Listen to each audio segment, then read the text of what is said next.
a slight delay, and welcome to everyone who's joining us online as well. It's really great to have you online. The focus of the Next Generation event and report this year is on nature and biodiversity in the home building sector. So it's great that we're joined by our keynote speaker, Dr Gemma Jerome, and our panelists who we'll come on to a little bit later. So before we get any further, I just want to say thank you very much to Lloyds Banking Group, one of the Next Generation Executive Committee, who is sponsoring the event today. So thank you very much to them.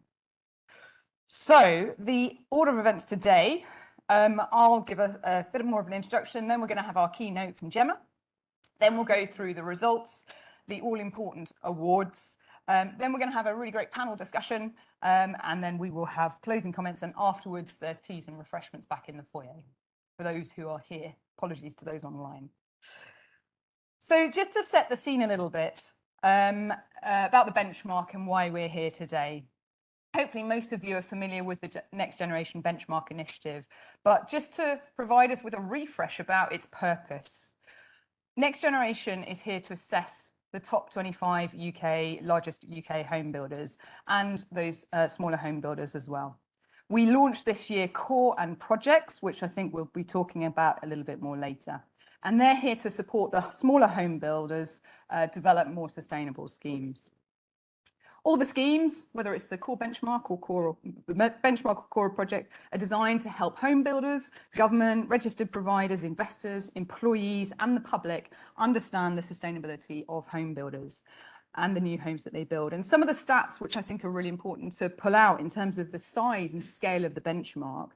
So over 90,000 new homes were completed by benchmark companies this year, with over 43,000 people directly employed by the benchmark companies. So take that into consideration and assess kind of how well we can really affect the industry through the initiative. It's fabulous. And we're really proud to be the secretariat of the benchmark, as we have been since its gestation. And for 2022, the Next Generation Benchmark focused on nature and biodiversity, and for good reason. The World Wildlife Fund for Nature's 2020 Living Planet report found that the world's seen an average 68% drop in mammal, bird, fish, reptile, and amphibian production since 1970. 68% is a mammoth amount. And the UK is one of the worst affected regions, having lost more of its natural biodiversity than almost anywhere else in Europe. And it's ranking in the bottom 10% in the world. So if that wasn't enough of a driver for change, we also know what's coming down the pipeline for the UK. So from November 2023, home builders will be required to deliver 10% biodiversity net gain on all new developments. We've got the Task Force for Nature-Related Financial Disclosures, which is being introduced in 2023 as well, to map nature-related risks and business opportunities. We've got science-based targets for nature coming down, which will be developed to define how companies can assess, prioritise, measure and address their impacts and dependencies on the natural ecosystem. And the UK government plans to launch the UK Green Taxonomy by the end of 2023, with expectation that biodiversity will form a key part of what they mean by green development in that. So it's very timely for the industry to be focusing on nature and how best to support it rather than consume it. So with that, I'm going to hand over to someone who's far more expert on this than I am, Gemma Jerome, who's Director of Building with Nature. So Gemma is an environmental planner with a specialism in design, delivery and stewardship of green infrastructure. She's a fellow of the Landscape Institute and co-chairs the British Standard Institute panel for the process for designing and implementing biodiversity net gain. And she's currently supporting the development of the Natural England Infrastructure Standards Framework. So without further ado, thank you very much, Gemma.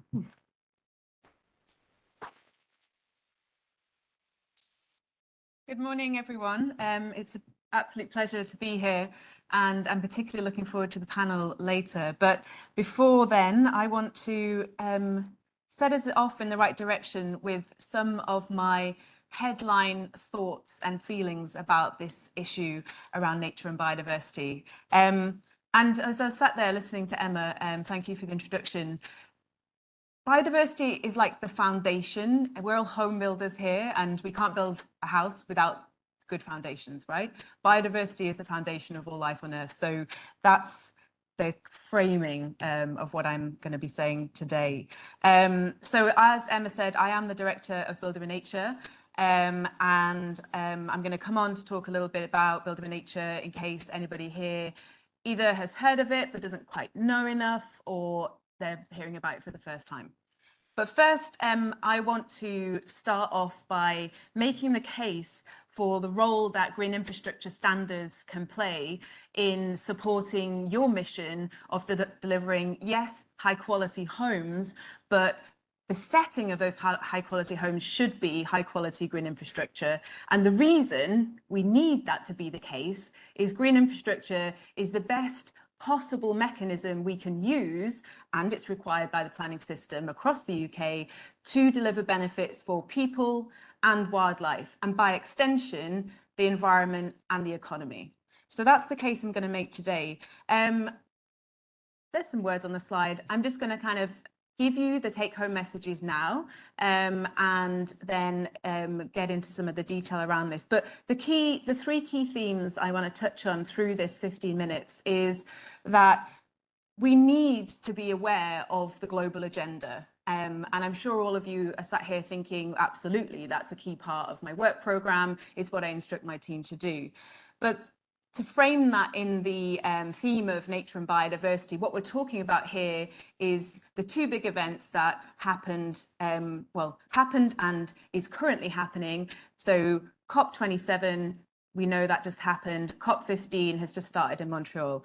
And we need to take on board what the researchers and scientists are telling us, because that should be the facts we're working with when we're making decisions. We can't ignore the science around biodiversity collapse and runaway climate change.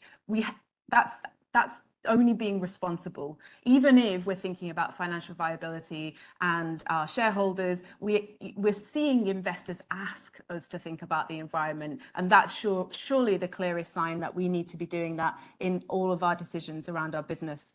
I'm here to empower change. So at Builder in Nature, we can offer you tools, and I'm going to come on to that. But essentially, the message is we know what we need to do, and we need to start thinking about nature in an abundance way rather than in a deficit. So yes, some of the stats are pretty scary around biodiversity collapse, but we can turn that around.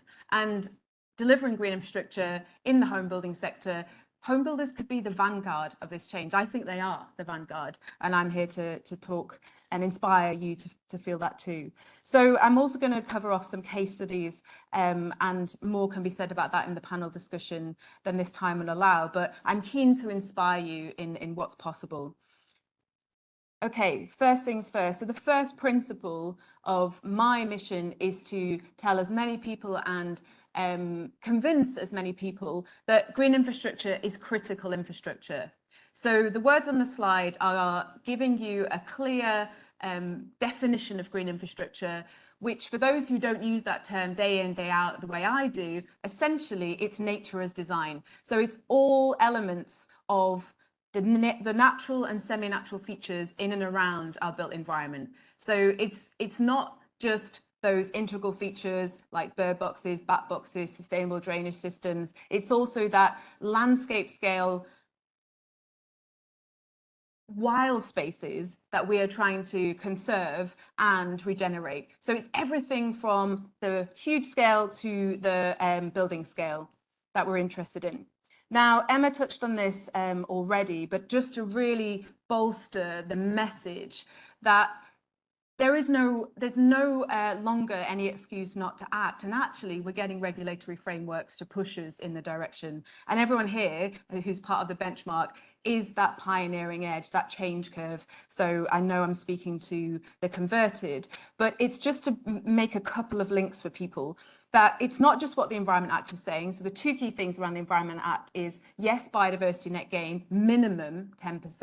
And actually COP15 is very clearly telling us 30 by 30. So we might actually be emboldened to think it should be as much biodiversity gain as is possible, as is appropriate for the type and scale of development we're working on. But this is also DLUX agenda. So the Levelling Up and Regeneration Bill tells us very clearly we need to make equitable change. So homebuilders are perfectly in a position to speak to both these agendas coming from national legislation. So the key messages around nature and biodiversity are already captured by the Lawton principles. We need more, we need bigger, we need better, and we need more connected. If you want to just keep those principles in your mind and allow that to drive your design thinking, you know, in a way, that's your starting point, and that may be enough.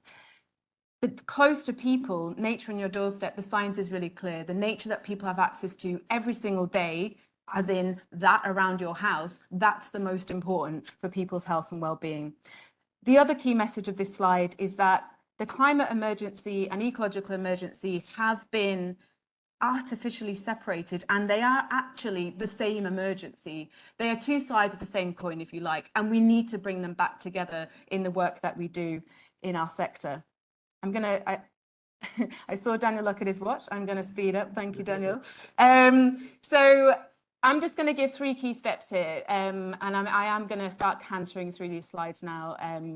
But we need to protect and enhance the existing wildlife that we have. That's a very clear message. The mitigation hierarchy is not trumped by biodiversity net gain. It's still about avoid and retain, number 1.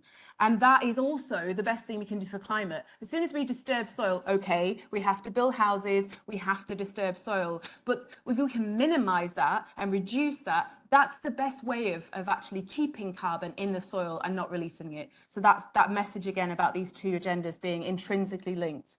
We need to think about nature recovery. It's not just about this magic number of 10%. We need to think about where that biodiversity is and how relevant it is to the existing networks and the networks we want to restore. And again, it's about being close to people. So key conclusion, make space for nature. When it comes to energy and carbon and net zero by 2050, or if you're in Greater Manchester 2038, great ambitions coming out of that region. I am a Mancunian, I'm not prejudiced.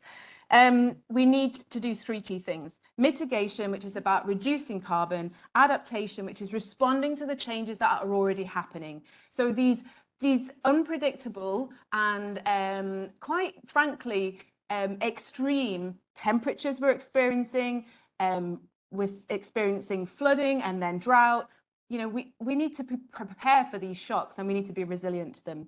And then it's about changing people as well. So climate and nature positive behaviours. An example of this being, we want people to get out of their cars. We've just heard about a new coal mine being opened, which is going to be the equivalent of 200,000 more cars on the road, just when all of our legislation at the local and national level is actually to go and take a modal shift to cycling and walking. But how do we do that in our housing estates? How do we do that in our new development, in our existing development? We need to make those routes for cycling and walking as convenient as possible. So you're obviously going to take the car. Freudian slip. You're obviously going to walk and cycle. See, I'm human. And we need them to be green. So the evidence is really clear. When it's green, when it's safe, when it's convenient, and it's enjoyable, that's when people are going to do that. So explore and exploit the synergies between approaches that deliver climate positive and nature positive. That's a message I keep saying. In terms of public health, we need to think about 3 key things. The green infrastructure we deliver in our developments needs to be accessible and high quality, so people can use it, number 1, and enjoy it. So it's not about having a template or a prescriptive model. It's about making that green infrastructure relevant to the people you're trying to benefit. We need to think about health and social inequalities, who's being marginalised, who's vulnerable in our communities, and respond to that. And that helps us then address those wider determinants of health. Air pollution is a good example. Those who live in urban areas, they need more than anything to protect the green infrastructure we've got, because that can help with sequestration and air pollution. And then also, obviously, if you're going to, the evidence shows if you walk or cycle, you actually, there's lower impact in terms of air pollution than if you take the car. Even though that might seem counterintuitive, I'm going to take the kids in the car because I don't want them to be exposed to fumes. The science is actually not underlining that. So focus on outcomes for people. And finally, we're talking about environmental social governance, green finance.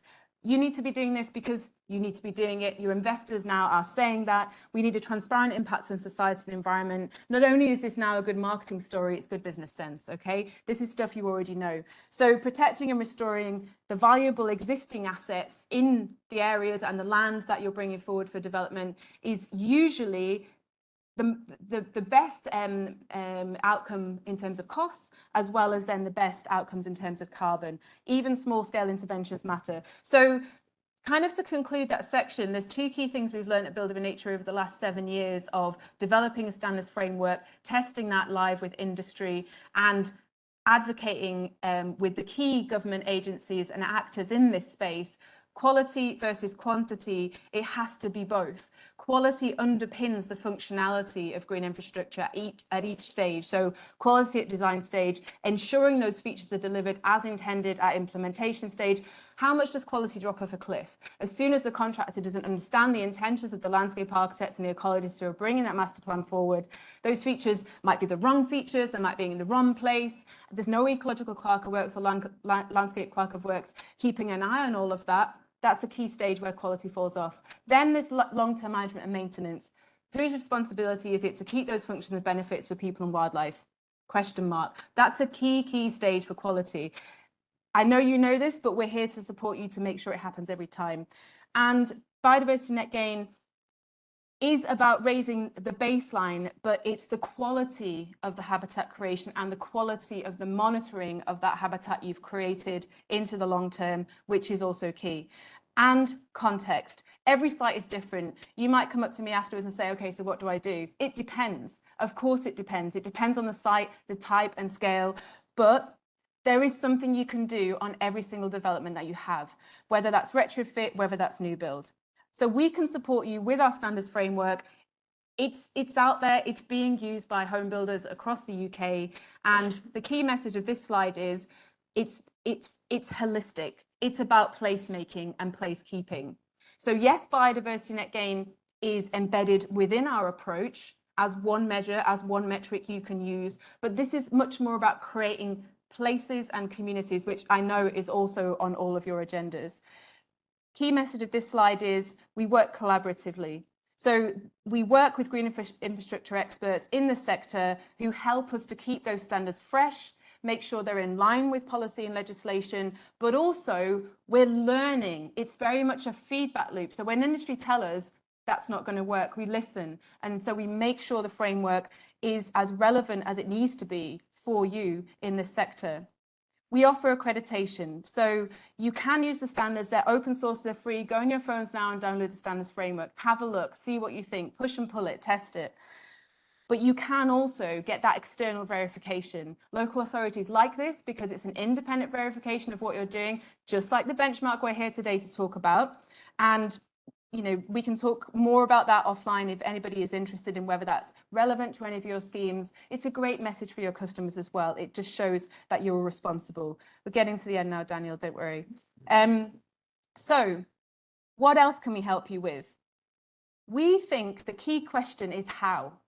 So these great tools, like the biodiversity net gain metric, they really clearly pull in the design parameters to answer the question what, and hopefully where. But how, that's the tricky part.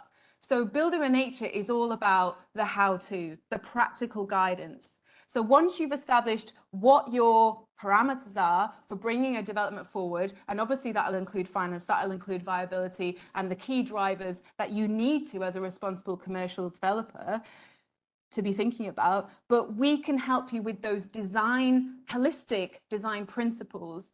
See if they fit, see if you're already doing it. And then, you know, take advantage of that alignment. So the case studies that we have show you that this can be done on new build, it can be done on retrofit, regen, and it's also being used by policymakers as well. So you get that bookend approach. And then the final slide for me is really kind of sharply focused on biodiversity net gain. I'll just pull out the key messages because there's a lot of words there. I kind of started the talk by saying this, 10% is the minimum, but as ambitious, aspirational, and responsible home builders, we should be dialing that up wherever we can. It's not a limit. You know, yes, it's a target, but actually what good looks like should be the driving force. So it's not kind of driving towards a target, it's thinking holistically, getting all the disciplines on board and in the room around this mission of making a great place for people to live, making a great place that doesn't add to that biodiversity collapse. And yeah, the key message being, we can support you with the how, now you know the what. Thank you for listening. Looking forward to the panel.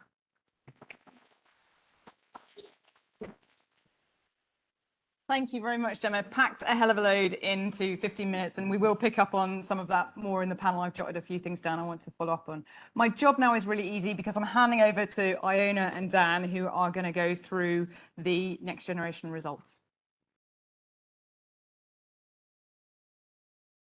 Amazing. Thank you so much for that, Emma. Morning, everyone. So good to see so many of you here in the room today, and also a big hello to everyone online as well. So I'm going to speak through a little bit about what Next Generation is, and then I'm going to hand over to Dan for the big reveal. But to introduce myself first, I'm Iona, and I'm an associate within the JLL Sustainability Consulting team, and I oversee the Next Generation benchmark. And so the Next Generation Initiative, which is the overall initiative, has an absolutely fantastic executive committee. So we have long-term members, Homes England and the UK Green Building Council. And then it was also incredible to have Lloyds Bank join a couple of years ago now. And meanwhile, JLL are the secretariat, so we undertake the actual assessments. And so what is Next Generation? And so Next Generation has had a long-standing benchmark that's been in the industry since 2006. And so it assesses the sustainability credentials of the largest 25 homebuilders in the UK, alongside any voluntary participants. And it's incredibly comprehensive, covering the environmental, social, and governance elements of sustainability. And it covers over 60 criteria, 120 sub-criteria. So I can imagine that could potentially make you want to run a country mile. It's exceptionally comprehensive, but also not applicable to everyone in the industry. And so what we have done this year, which has been incredibly exciting, is to launch 2 new services as well, Core and Project.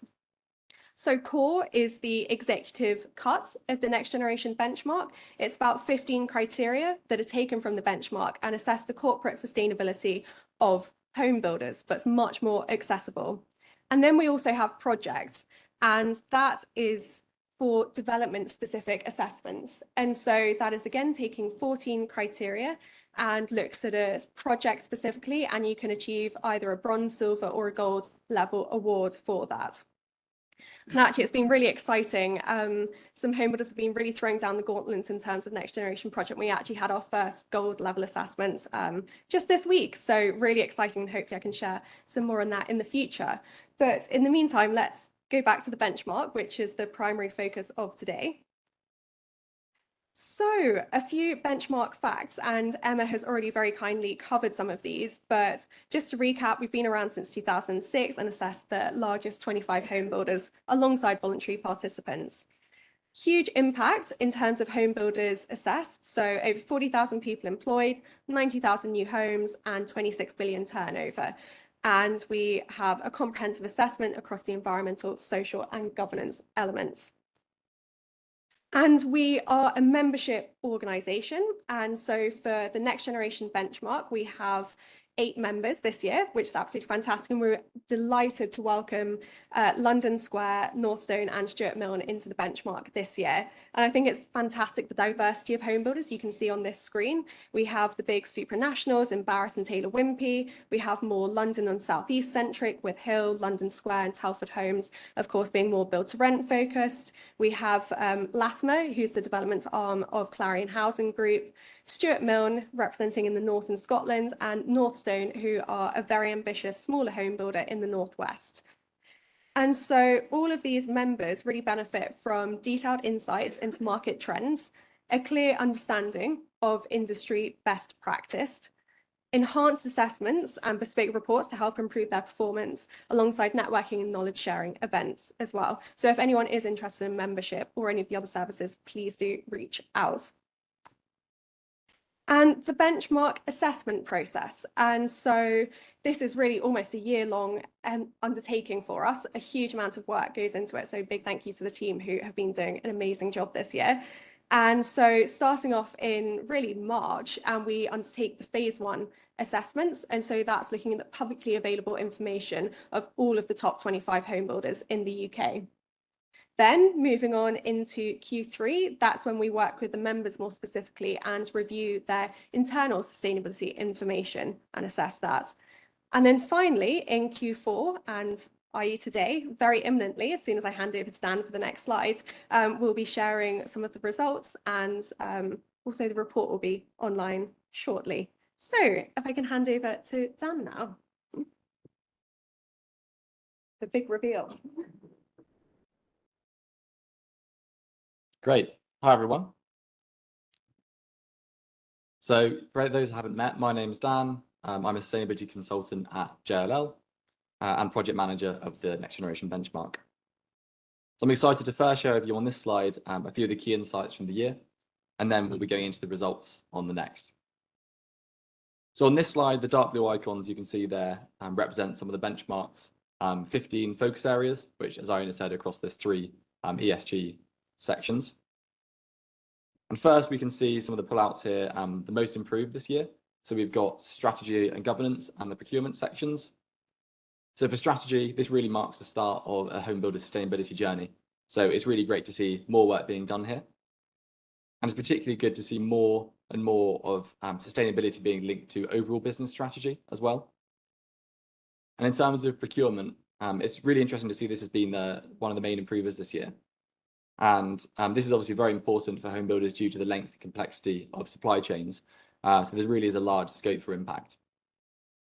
And for example, this year, 10 of our home builders confirmed that at least 94% of their timber is FSC and PEFC certified. And really in this section, a great starting point for home builders of any size is to set out a sustainability procurement policy, which 11 have done so far this year. Looking at the continued strengths, it's great to see environmental site management remains a priority for home builders. And this is unsurprising in being such a legislated area. And we found 11 home builders this year have externally certified their environmental management systems. And then in terms of community, engagement with communities and home buyers throughout the process is, of course, fundamental. And it's fantastic to see that half of the home builders have their own internal guidelines to ensure that developments best reflect the needs of the people that live there.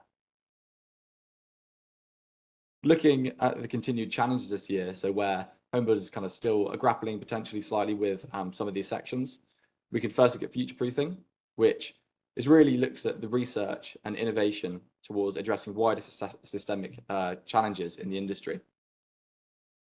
And there are some fantastic large-scale research projects like AIM-CH, but there's definitely more to be done, and we hope to see kind of more of these in the future. And looking at water, this has consistently been one of the lowest prioritized environmental sections, and this continues to be low scoring this year. And this is particularly the case for demonstrating reductions in water consumption, but we are at least seeing 6 home builders with water reduction targets in place, which is great. And then finally, looking at the largest decrease this year, and we've pulled out 2 environmental issues you can see here in energy and carbon and ecology, which may sound slightly surprising, but we've really substantially updated these criteria in these sections this year to reflect such a seismic shift in the policy landscape. And this is mostly through the Future Home Standard, which will be driving reduced home emissions from 2025. And of course, something we've already touched on a few occasions and applying to England, of course, is the biodiversity net gain requirements, which will be coming into effect in Q4 next year. So there really is a large distance the industry still needs to move here, and we've set out very challenging criteria across these sections. And for energy and carbon, just picking out a couple of key takeaways, 8 home builders have benchmarked home builders have a net zero homes target in place. There's still kind of a lack of clarity of how these targets will really be achieved in the detail, while no home builders have communicated the percentage of homes completed in the past year that are fossil fuel free. And looking at ecology, as this is such a new topic with biodiversity net gain, we are currently lacking strong data here from the first year, but we do see targets in place across 7 of the home builders, so we're expecting a lot of movement over the next couple of years. Great, I hope some of those insights reflect a bit of what we've seen this year, and without further ado, I'm delighted to share with you the 2022 Next Generation benchmark results. And hopefully these should be coming through to you on the screen for those that are virtually tuning in. So I just want to start by saying a massive thank you, massive congratulations to Telford Homes for topping the benchmark for a 3rd consecutive year. This is really demonstrating its unwavering commitment to improving the sustainability of its homes and operations. So really fantastic efforts there. And to explain a bit more about how this graph works, you can see there, we've got the overall score for benchmarked home builders next to their bar, with the member average and industry average set out for reference. Publicly available information is shown by the darker parts of the bar, while member information not yet in the public domain is the lighter segment. Members are identified by the orange houses next to their names, and we've also split out listed and non-listed companies to really reflect the difference in reporting requirements across these 2 types of organisations.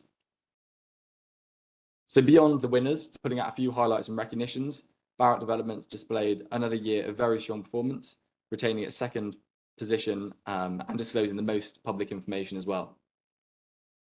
Meanwhile, Latimer came in 3rd with a score of 60, having increased its score by 19 points since last year. So a fantastic effort there from the Latimer team. While Taylor Wimpey, again, a very strong performance, placing 4th with a score of 59. Hill also impressed this year at 5th place, being the highest ranked privately owned home builder in the benchmark. And as Iana mentioned, the benchmark was really excited to welcome 3 new members this year: London Square, Northstone and Stuart Milne, which really demonstrates the expanding commitment to sustainability reporting within the sector. And in terms of some key takeaways from the results we've seen this year, there is obviously a big range in scores here, and like in previous years, this highlights a significant disparity between the transparency, action of impact of home builders working to improve the sustainability of their homes and operations. And we can continue to see a trend of our members performing strongly, demonstrating the benefits of engaging with the scheme. And really looking at the outcomes of all of this, a greater transparency of a home builder's approach to sustainability allows them to have real impact and leverage their investment in governance, environmental and socioeconomic initiatives to address the concerns and requirements of an increasingly demanding set of stakeholders. Great, so thanks for that. And if you'd like to take a look at these in a bit more detail, please do check out our annual report, which we made available to download from our website during this event. As well as the results in the annual report, we also have the theme continuing of biodiversity, and we're looking at things like the key terms and policies, the plethora of benefits to the planet, people and profits for effectively integrating nature, and also some guidance on how best to achieve this. So thanks for listening, and I'll hand over to Claire to present this year's awards.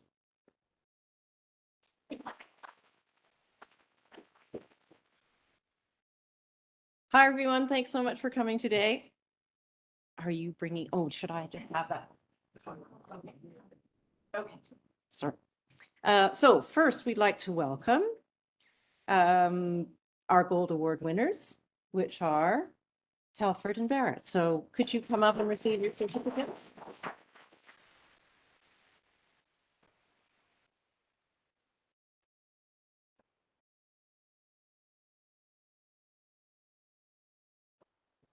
Yep. Thank you.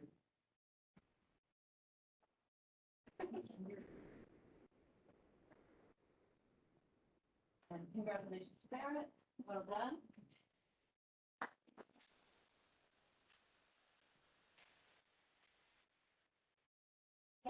Okay, John. Yeah, A okay. brief word from John. Yeah, Dan, you'll be relieved that I've streamlined my 45-minute acceptance speech. So just going to be a few very brief remarks. So we're absolutely delighted to lead the Next Generation benchmark for the 3rd year running. The revised criteria within the benchmark this year continues to challenge the sector in addressing the climate emergency to ensure we future-proof our homes to protect against asset obsolescence. In a year where the world has seen unprecedented turmoil, it is now more important than ever to transition towards a low carbon economy, with the built environment delivering genuinely sustainable buildings.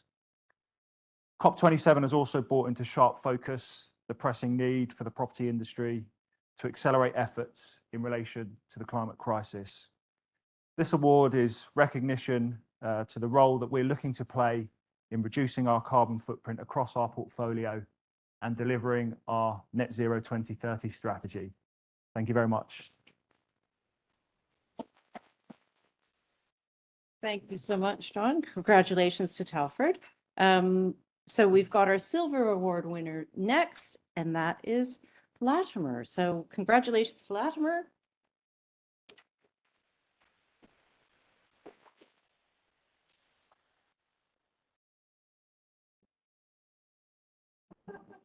Yes, Latimer, just take up the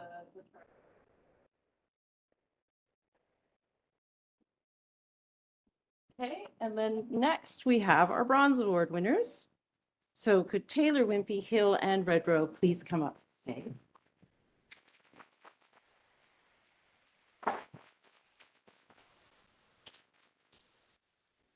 Congratulations.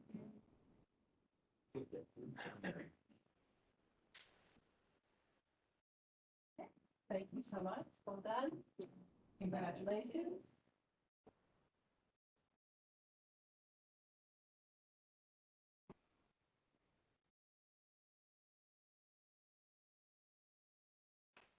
Thank you so much. Okay, thanks everyone. And we've already we're almost through the awards, but we have two more. So first is the Innovation Award, which we presented earlier this year at the Innovation Forum, still online for those of you who'd be interested in seeing a very interesting discussion about energy and homes then.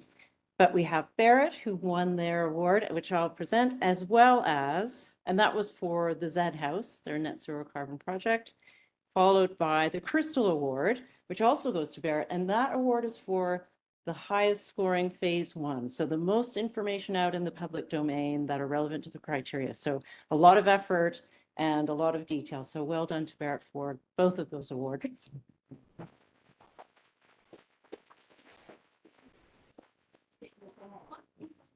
There we are.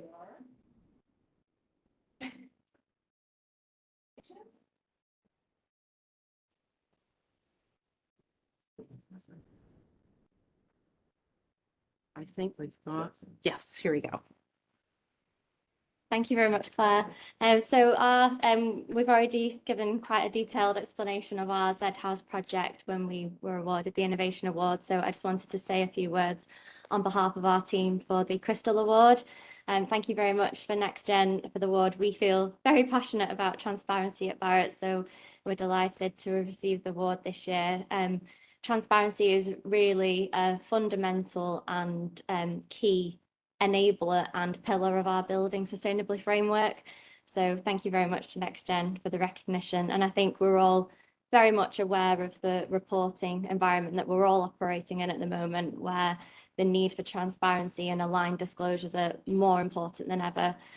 So thanks to NextGen for sort of pushing us all in the direction to be a more transparent industry. So thank you very much.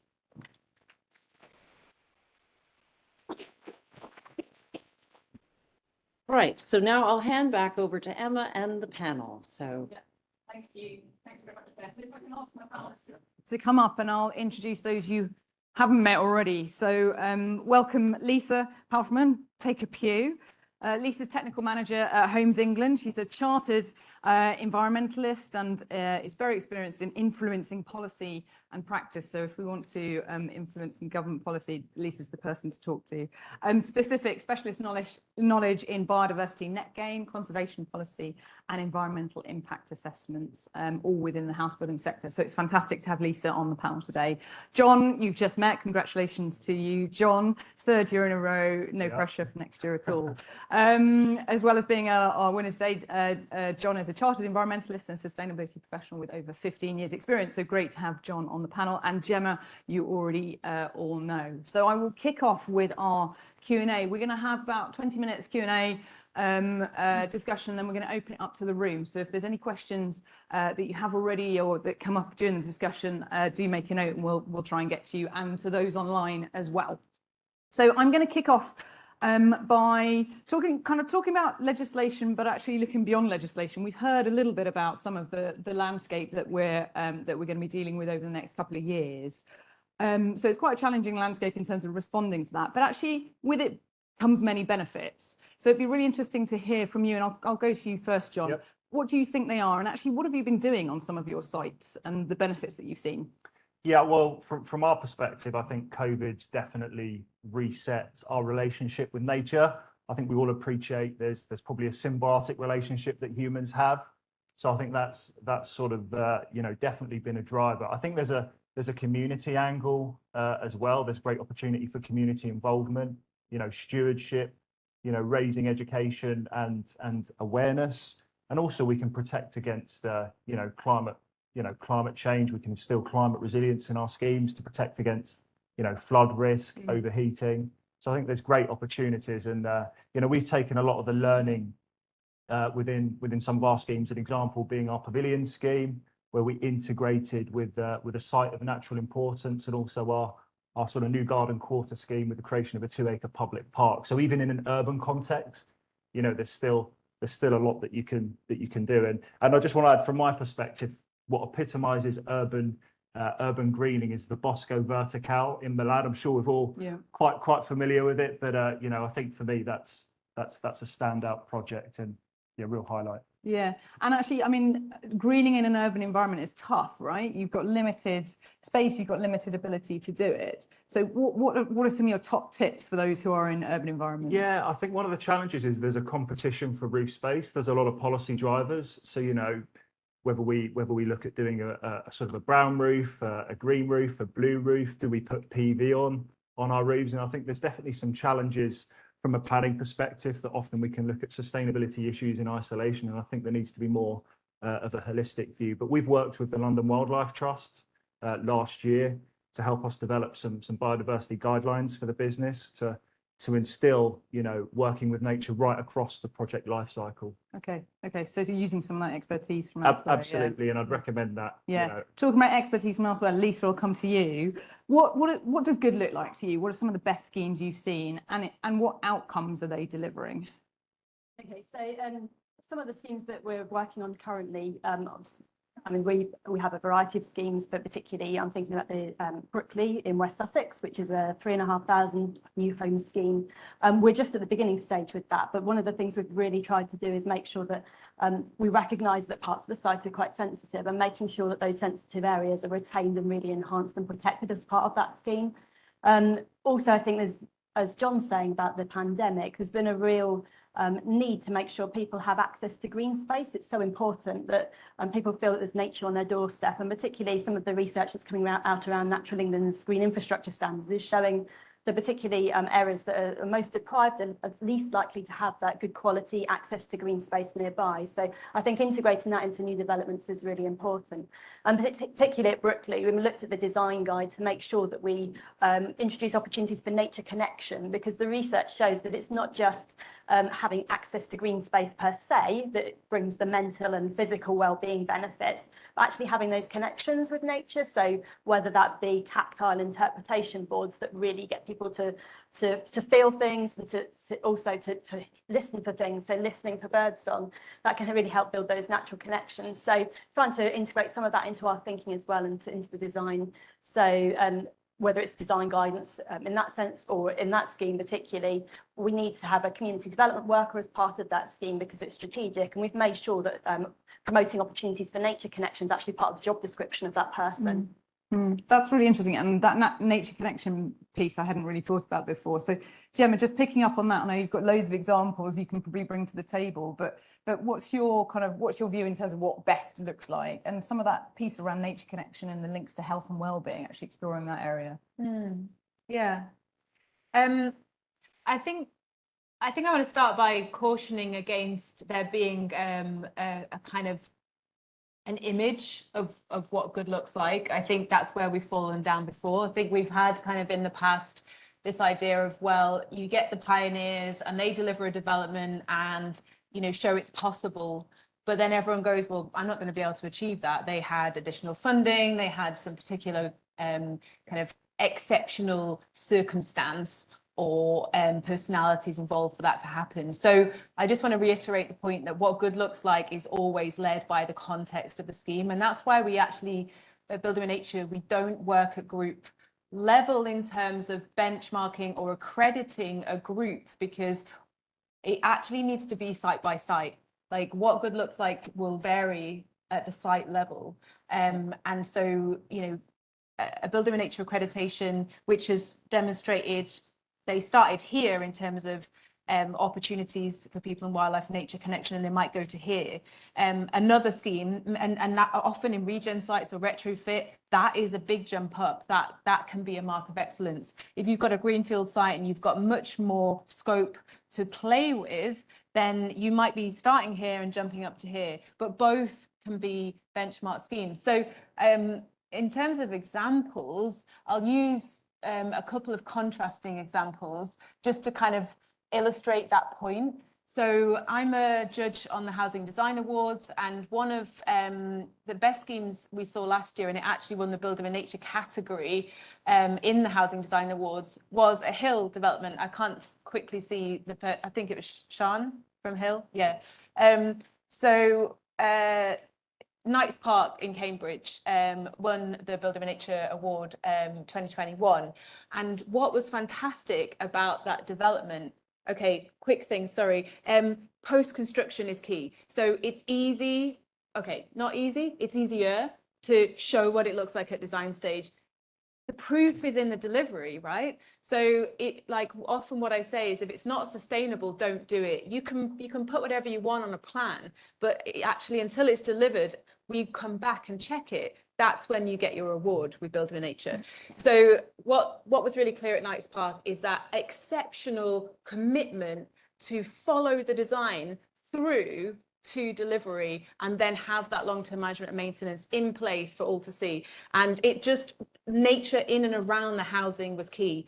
Parking, let's not go there, but that was a big difference in that scheme. And I know the budget isn't always there for infrastructure to kind of put parking underneath, but it really makes a difference in terms of people feeling they're immersed in nature. And very quickly, as a contrasting example, we worked with Southside Housing Association in Glasgow, and they are retrofitting green infrastructure into the grounds of two multi-story flats, social housing, tenants.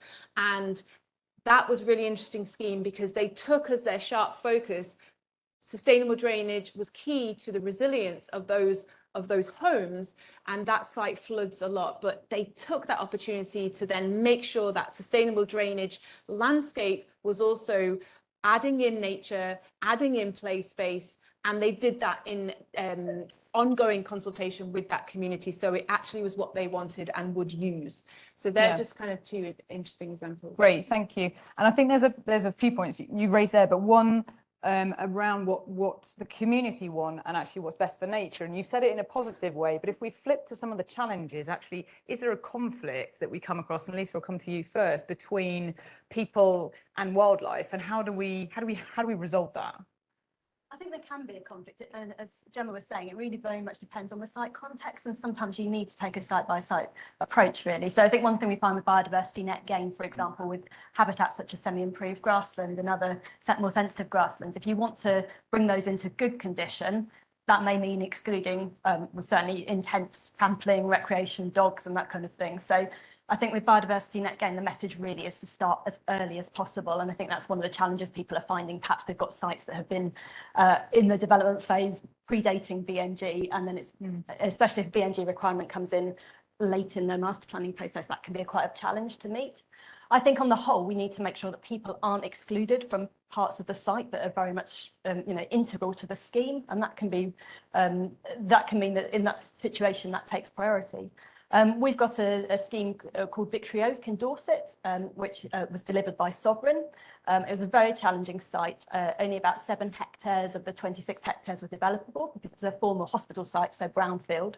But much of the area around it was particular habitat. So, for example, very poor condition heathland, acid grassland and woodland.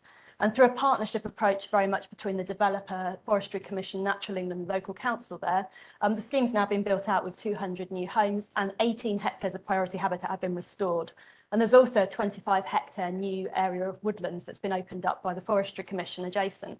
But one thing they have had to do there is with the nature reserve part that's now owned by managed by Dorset Wildlife Trust, they have had to exclude people from that area. And the reason for that is conservation grazing, which is being used to restore the heathland, bring it back to really good condition.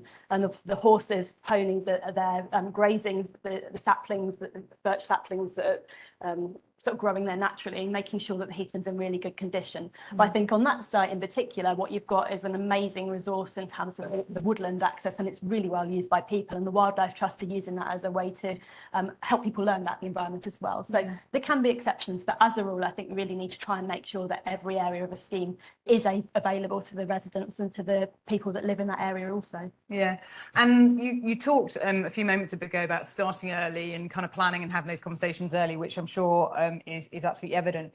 If we've got biodiversity net gain 10% at the moment, and we think there's a trajectory 30 by 30, how do we prepare for that? And John, I'll come to you. What is Telford doing in terms of kind of currently meeting requirements, and then thinking 2030? It's not that far away in terms of some of the schemes. No, you're absolutely right. And I suppose from a developer perspective, I mean, we're exclusively a brownfield developer. We're currently internally developing action plans. Obviously, we've got the legislation has been alluded to earlier that's coming in next year.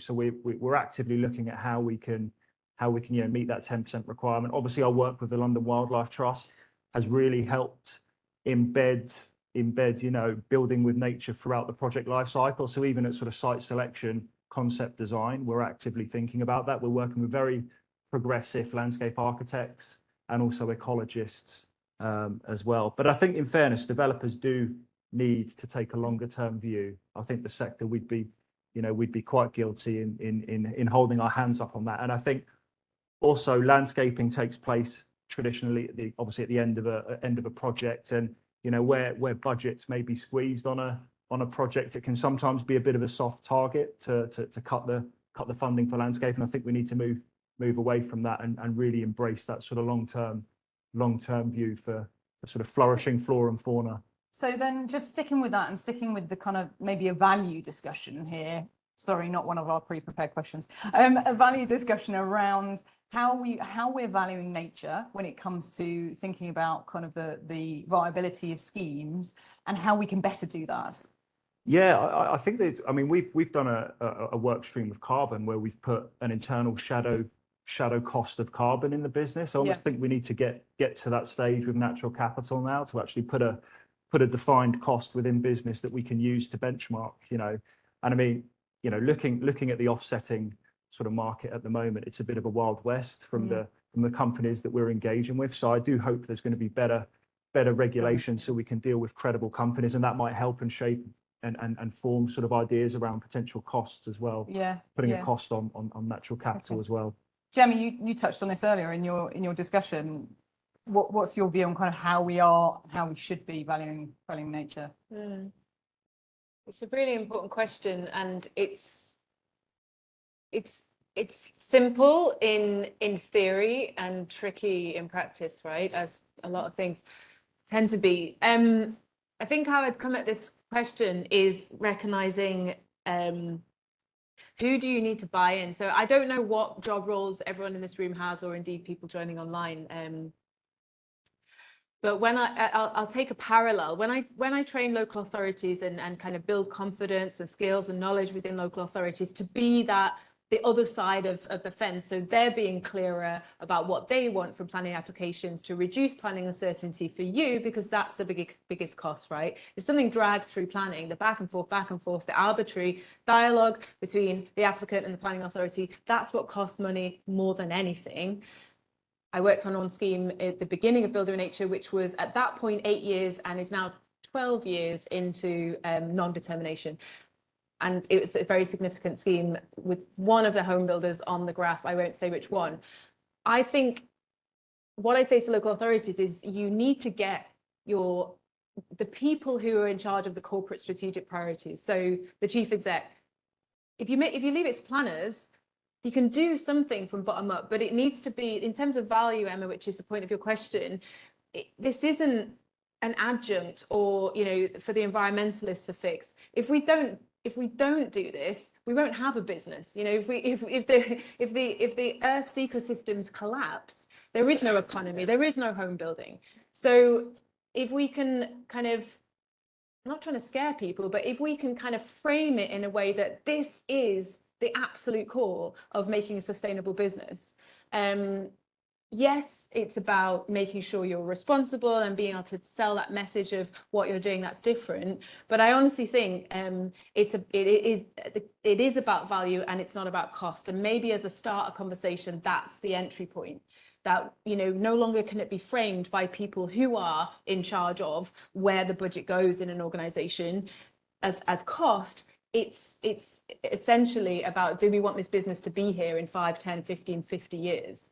And, you know, with the targets coming, we're going to get left behind if the business isn't kind of not just clear on targets and strategic promises, but on action. So, you know, if we don't build this into the way we build our development, you know, people's homes are going to flood.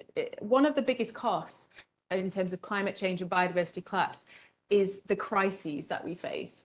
And, you know, whether it's flooding or fires, that's when you get, you know, the biggest cost to society. So being a responsible home builder and making sure you are contributing to biodiversity and adding green infrastructure into your developments like Telford are, is one of the clearest messages and most measurable things you can do to say that you're in line with this agenda, and actually you're at the front of all of the different business types which have a responsibility in this space.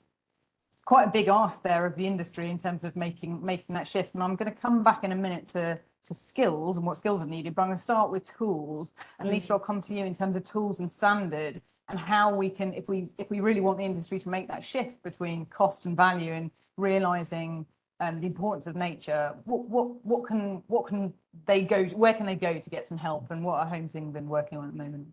So Homes England, we have a Building for a Healthy Life tool, which we use as an expectation on all developers that they design a reserved matters stage to meet those criteria. So Building for a Healthy Life has really strong emphasis on nature. It's about looking at the site context, retaining natural features, making space for habitats and species, so that sort of recreation of habitats and making sure that you know what's there already and what was there in the past.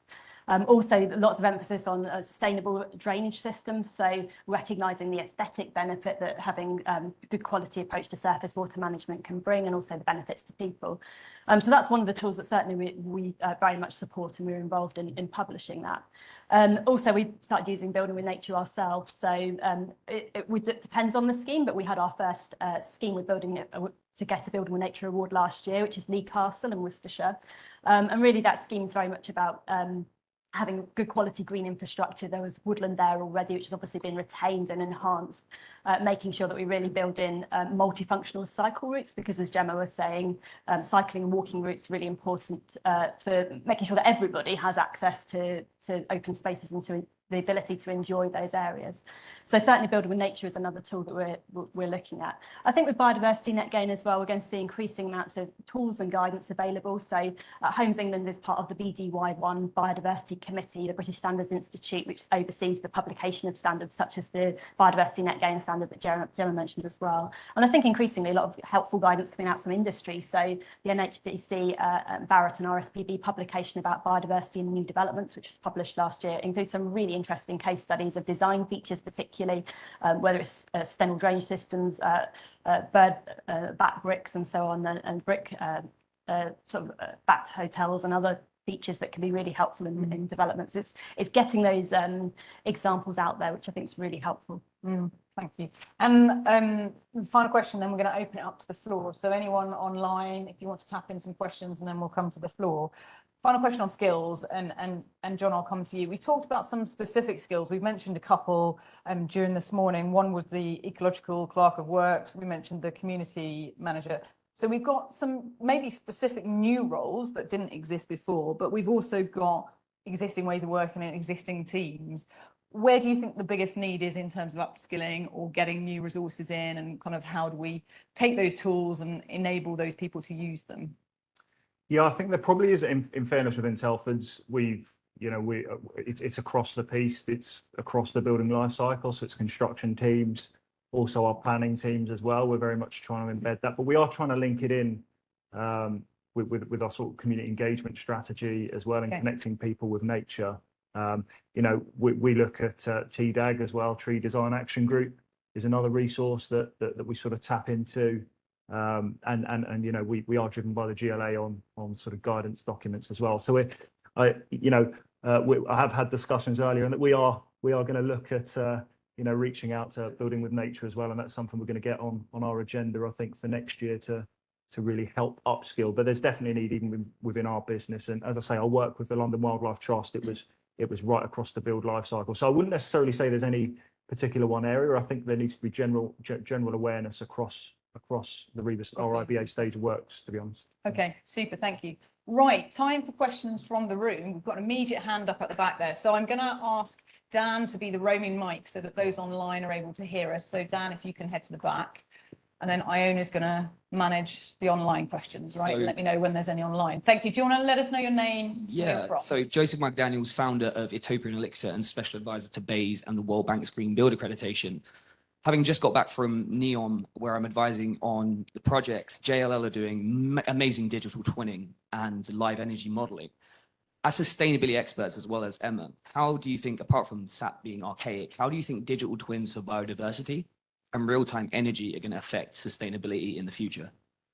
Okay, that's the question to the panel, not to me, right? Yeah. It's a question to the panel. Thank you. So digital twins, a really great question. What role does digital twins have to play? Who wants to take this? Just for clarity, that's the link between energy and biodiversity and carbon biodiversity. It's using gamification to build the models in real time and have consumer and community input, and then allow for the energy data in these assets to be turned online from smart meters and live modeling. Barrett Z House are actually doing a live energy modeling with that kind of technology. So I just wonder your opinion on how that can impact sustainability, because our legacy policy seems so far backwards. Yet in the desert, they're building a 107-kilometer city, which I've seen with my own eyes. So I just really like to see our UK sustainability opinion on how that could impact us for inclusion. I'll have a bash at that one, but yeah, I think there's obviously clear co-benefits, right, between nature and the carbon agenda. We can build in climate resilience as well, be it for overheating, shading and flooding, and if we can create that narrative in the digital environment and inform that. And I think as well, us operating in London, we're increasingly going to be providing post-occupancy energy data, real life data, and if we can link that into what we've done from a sort of a biodiversity perspective and understand the correlation, I think that will help inform future schemes and potential models that we might do in this space. But sounds really exciting, and I'd love to hear a bit more about that, Joe. Well, I did my best. Right? No, it was good. And I'll just say a couple of things. I think what we need to do is bring to life much more so, and particularly on the residential front, the impact of homes, the homes are having, because I think the transparency of that information at a corporate level, really, the evidence is in the room in terms of what we've just seen today. But at an individual asset level, it's much harder to get people to engage on a regular basis with the impact that their home is having. So something like digital twin, bringing it to life, live data is fab, I think, and more to be done. And certainly from a nature side, it would be really interesting to see what that looks like. Okay, another question over here, Simon. Just wait for the mic if you wouldn't mind. Simon Hodgson from JLL. Just on the theme of what is best. What is the base position when it comes to 10 to 30% increase in biodiversity? Obviously, whether it's a brownfield or a greenfield development, the circumstances would change from that base position, in particular multi-phased schemes as well. One assumes that to deliver 10 or 30% net increase becomes much more difficult to measure from at the commencement of development. Gemma, do you want to take that one? I don't think So what's the baseline for your 10% was the question? Yeah. How does biodiversity net gain work? Oh, okay. I thought I didn't understand the question. If that is the question, then I'm not sure if I misunderstood, but you have to calculate the baseline on a site-by-site basis. Yeah. And therefore to get that baseline Yeah. under lots of different circumstances, so whether it's a greenfield development or whether it's a brownfield development, the base position must vary to get that get that increase. So what's the question? The question really is in terms of taking something from 10% to 30%. Right. That base position and the measurements, the different indicators that you're going to be starting from. Probably for Homes England, I mean, the variety of land that you've got across the UK, the circumstances and the condition of that land must vary enormously. So how do you get, is the question, Simon, how do you get from 10% to 10%? Yeah, up to 10. Yeah, What are exactly. some of the different mechanisms and laws and types of nature that you might be looking at? I mean, the first thing to say on that is, you know, you measure what's there, right? So that gives you your baseline. So whatever's there, and then you follow the mitigation hierarchy. What can you retain of what's there? If there's not much there, 10%, 20%, 30% of not much is not much, right? So there isn't a formula of how you get to a 10, 20 or 30%. It's about following an ecologically sound design process. So it's about measuring what's on the site and then kind of essentially identifying your natural assets. So whether it's hedgerows or existing trees, or let's not forget the soil. And then it's about kind of, it's kind of a starting point rather than an end point. I think that's one of the really tricky things about biodiversity. It puts everyone's focus on the end instead of the beginning of the process. The beginning of the process in an ecologically sound design approach to development has always been, how can we protect and retain what is there that is of value and is an asset to the site? So it's a bit of a kind of cultural shift rather than a kind of adding in another calculator to determine what the end point is. But I think I understand your question now. I think it's about making sure you've got the right people around the table. And John, you know, talked about working with London Wildlife Trust, but essentially, you know, that's not a unique model. I mean, a wildlife trust works in a way which a good and sound, professionally qualified ecologist will, which is what's within the red line boundary, but in terms of the footprint of that development, where does that sit in the wider nature recovery network? So it's not seeing kind of just what you have control over within the red line boundary, but what can you do in terms of what happens within that red line boundary, which is in your control, to then impact positively what's going on in the wider landscape, the wider catchment, the wider population. So I think in terms of what you keep and what you add and maybe what you take away, it has to be a conversation always about that site and what assets that site has. And then just another quick thing in terms of the clever bit, the smart bit, if you like, is working with a really holistic and sound landscape professional. They will be able to support you with your planting specification and the location in terms of not only landscape character and all those boxes you have to tick for planning, but in terms of your biodiversity net gain. So the dream team is a good ecologist and a good landscape professional. They will be able to kind of model, like, what does 10% look like? What does 20% look like? What does 30% look like? And then you can choose, you know, depending how close you want to get to legislation or how ambitious you want to be. Thank you. Right, we've probably got time for 2 more questions. Irene, have we got any online, or one online, and then there's 3 hands up already. Sorry, this one was the first one. Yeah, Dan, where you are. And then we'll go to the one online. Thank you. Hello, Stuart O'Garner from Stuart Mill Homes. We're a small to medium-sized house builder doing sort of low-rise housing, typically at a city centre. We invest in green infrastructure. But when we come to the RICS valuing our properties, typically they just do it online. they go and check what the recent market rates were for second-hand homes. They don't actually come to the site to look at the product. How do you think we can change that? Because my gut is we're losing the value because we invest in trees and wildflowers and whatnots. We won't see that till 5 years' time. And the people who live in those homes will get the value. But we're not capturing the value up front. And that's always a bit of a commercial problem for us. How can we change that? John, do you want to? Sorry to come in. John Yeah. or maybe Lisa in terms of how you What might, do I- yeah, how you can our go. valuers bring nature into the model? Well, I think really it's going to be a process of change, isn't it, for people from a particular professional background, surveyors, to kind of start to integrate, as John was saying, the natural capital values, and then to kind of recognise that as part of the product at the end. And I guess increasingly, I suppose, availability of data might be helpful as well. But something we've been doing ourselves in-house is doing some, our economics team have been leading a project to look at environmental appraisal for our sort of wider impacts. I'm talking now not on a scheme by scheme basis so much, but looking at the organisation as a whole and the different schemes we deliver, and make sure that we're actually putting a financial value on those longer term environmental benefits, because at the moment we're just not capturing them. We're capturing the short term costs, and I think that's one of the real challenges with BNG. It's very easy to work out the short term costs, which might in some cases be an issue, and in other cases they're not at all, but in some cases they are. And unless we can capture those longer term benefits financially, it's going to be really difficult to inform the decision making process sufficiently. So I'm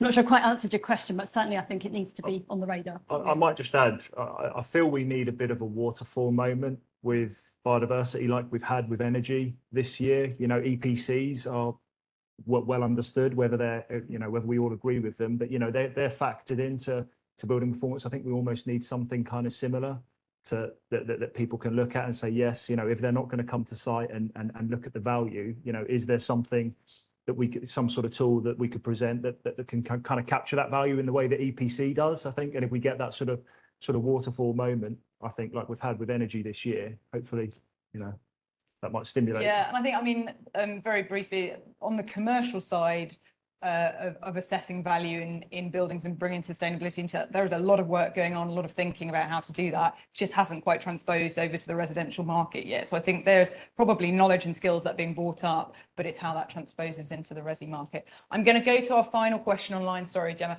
Otherwise we'll run out of time. Our final question online, I only just want to wait for the mic. Hopefully it's a goodie. Perfect. So we've had a few questions, but two of them will follow up separately because they're not specifically focusing on nature, and so not for this panel. But one of them is really looking at planning applications being delayed at the moment around nitrate neutrality, but also around meadowlands as well, and looking at whether is it upskilling that's been a challenge in that department. And so I wonder if there's any. Okay, Gemma, because I cut you off last time. Planning. We've got minus a minute, so in a minute. So have the applications been delayed because of a skill shortage around understanding new areas like nutrient neutrality? Probably the short answer is yes. I mean, what I think we're finding is we can get very siloed in our thinking, but a holistic approach to a development that works for people and wildlife needs to cover off all of these bases. And depending where you are in the country, nutrient neutrality is absolutely going to be on your agenda alongside biodiversity, alongside health and well-being, and so on. But I think it's just about people being knowledge and skill ready within their teams. That's kind of obvious. Yeah, I mean, I think, yeah, there's probably a lot the of Wildlife Trust movement is doing a lot around this. So, find and identify your major stakeholders in your area. Every home builder and every planning application will have a local wildlife trust who could help them in this space, and other ENGOs are available. Yeah, great. Lisa. I was just going to mention as well that Natural England has announced a nutrient mitigation scheme that's going to apply nationally for those nutrient affected areas where there aren't solutions coming forward locally, and Homes England's part of the cross-government group involved in planning and setting that up. So that's due to open before the end of March 23. So that will provide some solutions where there's issues in parts of the country. Great, thank you. I'm going to call the Q&A to a close, so thank you very much. I'm going to say thank you very much, John, Lisa and Gemma, for a contribution to the panel discussion. If we want to give them a short round of applause, and we can pop back to our seats. Thank you.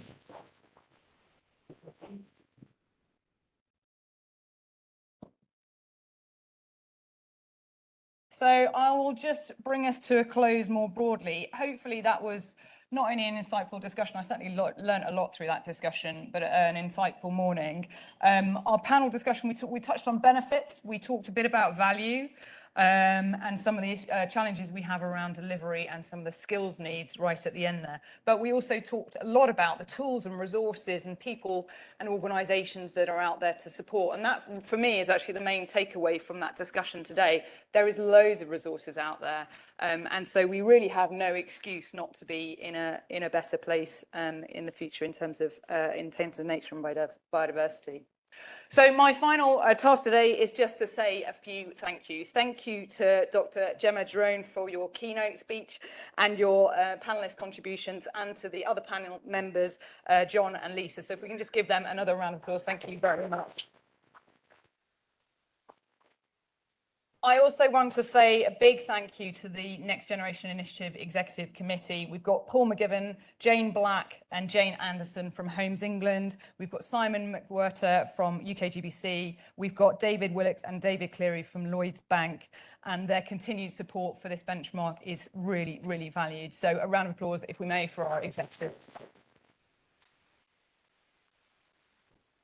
And again, thank you to Lloyds Bank for sponsoring the event today.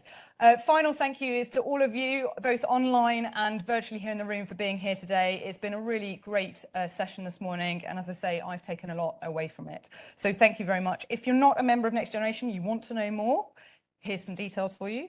And please reach out to either Claire or Iona, who you've seen today. So I would also... very remiss of me not to thank the Next Generation Secretariat team who you've seen today. So thank you very much, Iona, Dan, and Laura. Thank you so much for your help. It's quite a lot of work.